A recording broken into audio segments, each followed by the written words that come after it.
Doctor Julio Gamero Requena, ¿en qué se basan los lineamientos de trabajo decente de la OIT? Sí, el concepto de trabajo decente es un concepto generado por la OIT. Es un concepto que ayuda, ¿no?, a poner, a mirar el empleo desde la dimensión de la calidad. Es decir, es un empleo que tiene contrato, es un empleo que permite que el trabajador pueda tener un equilibrio entre el trabajo y el hogar, por ejemplo. Es un concepto que permite poner el acento en lo que es la seguridad social y el estar con cobertura de algún fondo de pensiones. Es decir, el concepto de trabajo decente es un concepto que pone énfasis en lo que es la calidad del empleo. ¿El trabajo decente también tiene que ver con los aumentos de salario? Claro, porque hay un elemento que es importante, ¿no?, y que cabe referirse. El concepto de trabajo decente incorpora, ¿no?, como una dimensión importante el tema del diálogo social. Como parte del diálogo social es la relación, ¿no?, entre trabajadores organizados a través de sindicatos con sus empleadores. Pero la organización de trabajadores, la generación de sindicatos se da en el marco de ¿qué? De la libertad sindical y la negociación colectiva, ¿no? Y la negociación colectiva, por esencia, es la búsqueda de mejorar las remuneraciones que perciben, ¿no? Es calidad de vida. Así es. Le pregunto, en el día a día, ¿cómo se transforma, cómo se convierte esto? Bueno, en el día a día el concepto de trabajo decente permite, por ejemplo, identificar si un determinado país qué tanto empleo de calidad tiene, ¿no? Es decir, pasar revista no solo hacia aumenta o no el empleo, que es a veces el énfasis que se coloca en las estadísticas oficiales, sino ver también qué tipo de empleos se están generando. E incluso en las empresas formales, si todo el empleo que se está generando es un empleo de calidad, es decir, en términos de calidad de condiciones laborales, de contrato laboral y de remuneraciones. Y esto trae como consecuencia calidad en el producto de las empresas. Eso trae como consecuencia un efecto muy positivo para las empresas, que es el tema de mejor ambiente de trabajo, aumento de productividad, y eso al final genera mayor competitividad para ellas porque les está bajando costos unitarios, ¿no? ¿Podemos repasar, a grosso modo, las normas de trabajo decente que se dan en el Perú actualmente? Bueno, en el Perú actualmente, en principio el Perú como país signatario, ¿no?, de la Organización Internacional del Trabajo, ¿no?, tiene, por decirlo así, como referencia el respeto a los denominados derechos fundamentales, ¿no?, que es el tema de la libertad sindical, negociación colectiva, no al trabajo infantil, no al trabajo forzoso, el tema de la equidad de género, ¿no? Si nosotros pasamos revista, en el caso del Perú, vemos de que todas estas cuatro referencias tienen menos complicaciones, ¿no? Es decir, en el caso de, por ejemplo, de trabajo infantil, hay evidencias, ¿no?, de trabajo, sobre todo adolescente, en situaciones de riesgo. Claro, esto se dice que tiene que ver con una situación de pobreza y básicamente concentradas en zonas de alta vulnerabilidad, pero ahí algo se tiene que hacer. En el tema de trabajo forzoso, en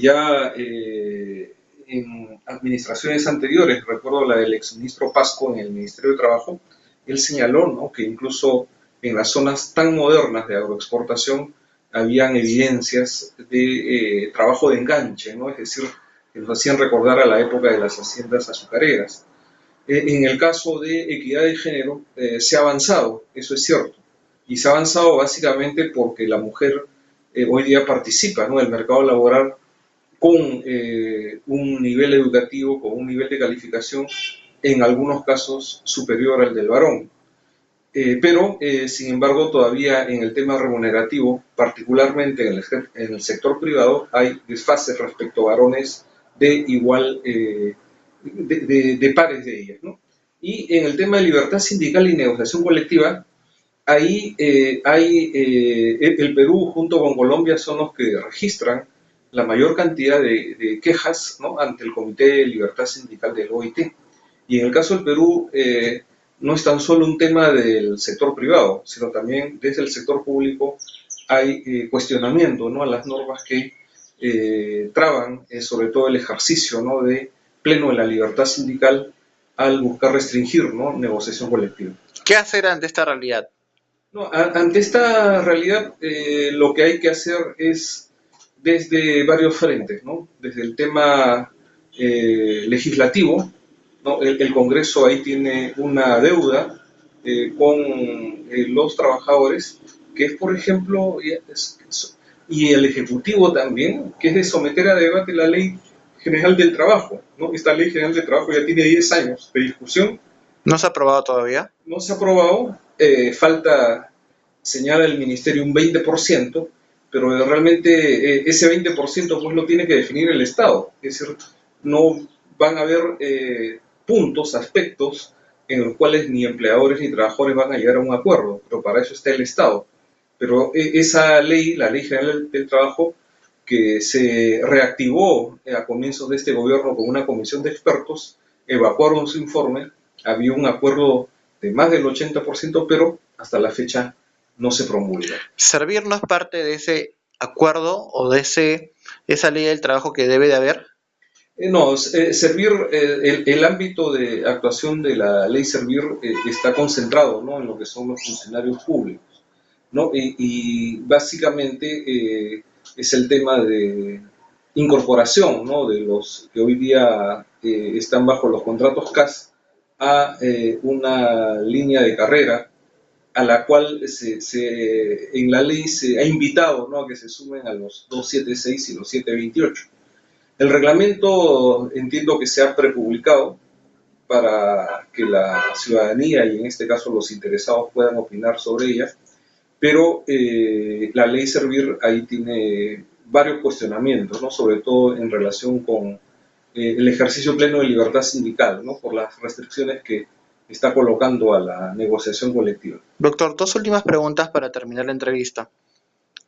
En cuanto a términos económicos, ¿cómo afecta servir al trabajador? A ver, lo que se señala es lo siguiente, que las negociaciones colectivas, ¿no?, que incorporen condiciones económicas ya no tendrían cabida, ¿no?, sino que en teoría habría un sistema meritocrático que descansa en la evaluación, ¿no?, de la entidad sectorial y por esa vía se promovería al trabajador.